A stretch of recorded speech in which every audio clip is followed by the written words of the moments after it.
Numara mabara iwo menda kapara Pifaya ndiri kunyara Uziyo chimbudza isoma Chisamero waitoti ukuonererwa Zimwe nyaya hadzipere nekurwa Ndiwo wakauraya uchimurwa Uchaiona ndondo kune vafirwa Ndiwo wakauraya Yawakapara ihumbe Pakudiwa mukunda nemombe Ukasadaro unofa uri rombe Ndiwo wakauraya Yawakapara ihumbe Pakudiwa mukunda nemombe Ukasadaro unofa uri rombe Kupara mosha hakuna diresiku ya vangu vakawanikwa vanenyoka mpesi Kempaki yavanga varitira mpesi vakasungwa mangwana zvikabudira mpuresi Iwe tsurika, toreka Hapasi pose panoda kufurika Itafare pane obva watindika Tokuti mangwana vasakutendeka Ndiwo wakauraya Yawakapara ihumbe Pakudiwa mukunda nemombe Ukasadaro unofa uri rombe Ndiwo wakauraya Yawakapara ihumbe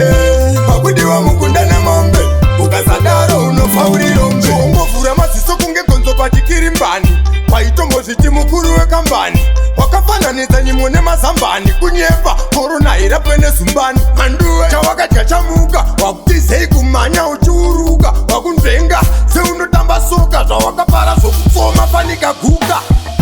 Ndiwo wakauraya Yawakapara ihumbe Pakudiwa mukunda nemombe Ukasadaro unofa uri rombe Ndiwo wakauraya Yawakapara ihumbe Pakudiwa mukunda nemombe Ukasadaro unofa uri rombe Kupara mosha hakuna diresiku yavangu vakawanikwa vanenyoka mpesi Kempaki yavanga vaitira mpesi vakasungwa mangwana zvikabudira mpuresi Iwe tsurika,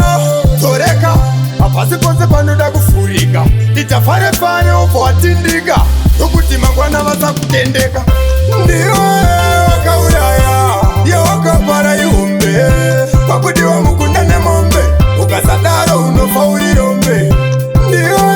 wakauraya Yawakapara ihumbe